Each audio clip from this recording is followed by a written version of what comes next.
Hi guys, today we're reading Chapter 3 of Poison in the Colony, Jamestown, 1622. August 1614. It is the flush of full summer. Soon I will be 5 years old. My mother's belly is tight and round, and my father has announced proudly to me that before long I will have a baby brother. I know the child is a girl, but I don't tell him.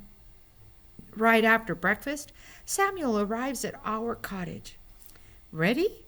he asks my mother. She is combing the knots out of my dark brown curls, and I am wincing with each pull. I'm glad Samuel has arrived to save me from this hair combing. "Yes," Mom says. She ties back my hair, knots and all, and puts my bonnet on securely.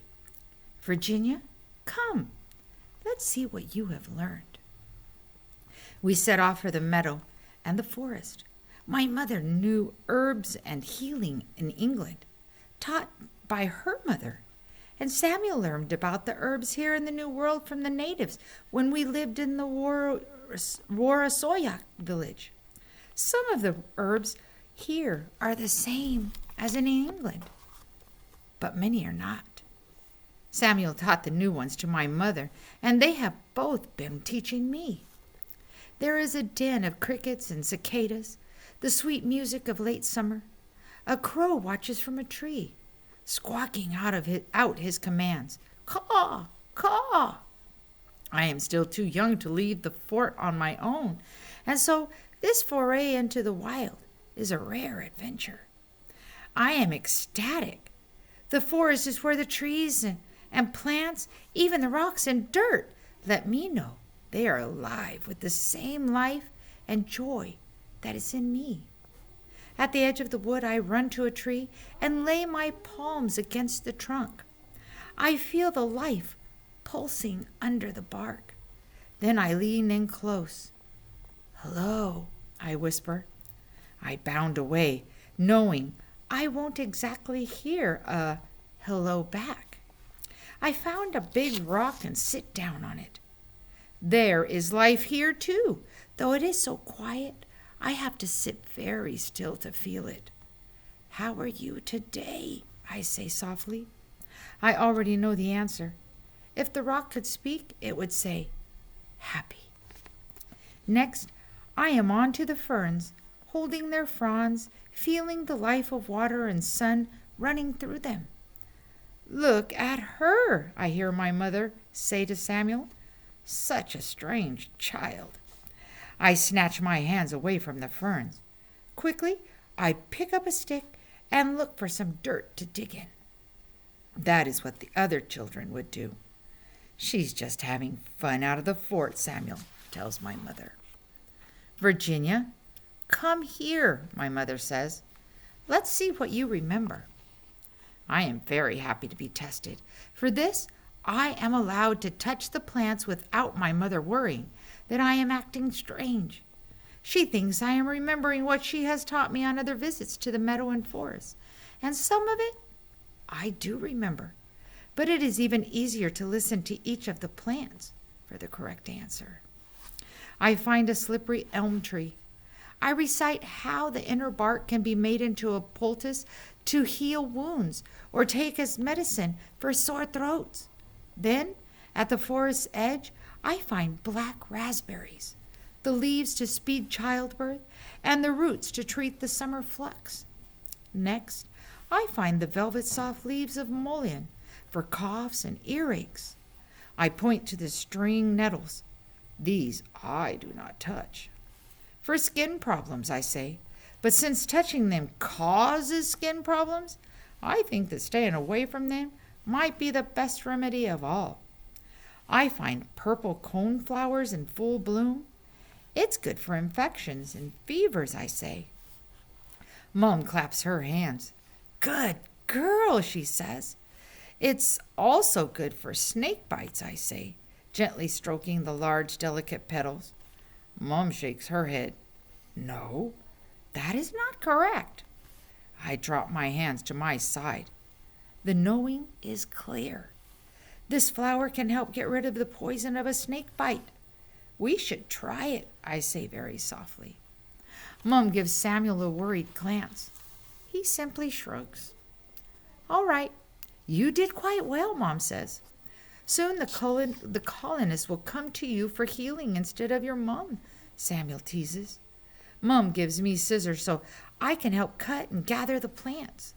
As we work, I eavesdrop.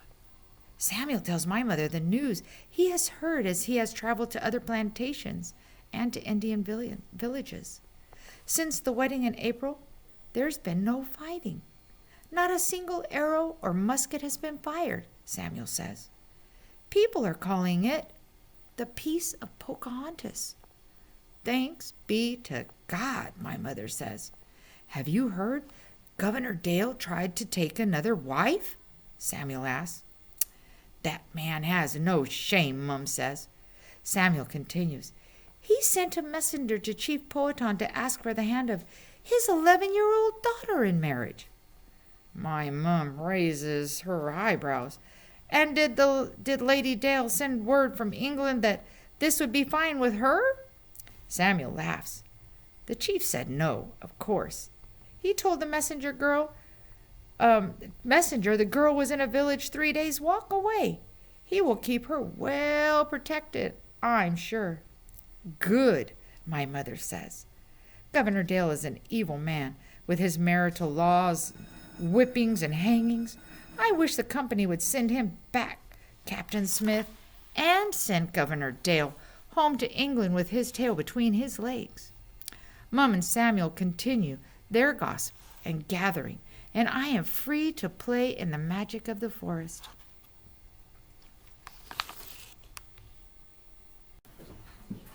It is a day without breezes, and mosquitoes buzz around our heads, even inside the cottages. Mom and I work together to hang herbs and to dry. I tie the strings, and she lifts the bunches to hang them on nails set in the rafters. There is a knock at the door. It's a gentleman. Mom gives a curious look. The gentlemen and nobles normally go to the doctor for their healing. While the common folks come to my mother, Jane Wright, the left-handed midwife. The gentleman is distraught, his face twisted in fear. It is his wife, who is ill, very ill. The doctor has already seen her and given her medicine, but she has not improved. Can my mother help? He is afraid she is dying. Mum asks the man what his wife is feeling, and as he speaks, she chooses which plants to bring. These will help, she says. I go with her, and we follow the man to his cottage. Mum has me wait outside. There is a boy, a little older than I, sitting in the dirt in front of the cottage. He is sullen, as fearful as his father. He glares at me. It is his first time I've seen this boy. The second time I see the boy and his father is a few days later. It is evening. The gentleman pounds on our door, and when my father opens it, he grabs my da by his shirt collar. She said she could help, he cries. I should have known better than to come to the likes of her. The doctor had given her medicine. She would have gotten better if that woman, he points a long, accusing finger at my mother, hadn't laid her cursed hands on her. My da is trying to close the door on him. The boy is behind his father, staring at me with a hateful look. I will make a report, the man shouts. Then he narrows his eyes and lowers his voice. I know who your mother was, Mrs. Layden. He turns, grabs his son by the arm, and drags him away. Mum collapses into a chair and hangs her head into her hands. I should have known better than to try to heal a gentleman's wife, she says miserably. You could not turn him away, Da says. He lays a hand on her shoulder. I'm afraid to ask any questions. My mother and Jane Wright work together in our cottage. It is night, and the candles flicker over the needles as they sew. They, and the other women as well, have been assigned to make shirts for the servants of the colony. I am seated at the table with them, practicing my stitches with my own piece of cloth, needle, and thread. Now that I am almost 5, it is time I learned to sew. When I hear my mother yelp, I look up. "It's broke again," she says. There's a hint of desperation in her voice. "The thread is bad. We won't have nearly enough to finish." "Mom, use mine." I hold my little bit of thread out to her. She shakes her head. She and Jane are looking at each other. "A trap?" Mom asks Jane. Jane frowns.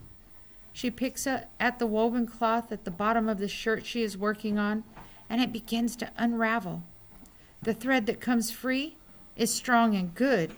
"A trap we might be able to avoid," she says.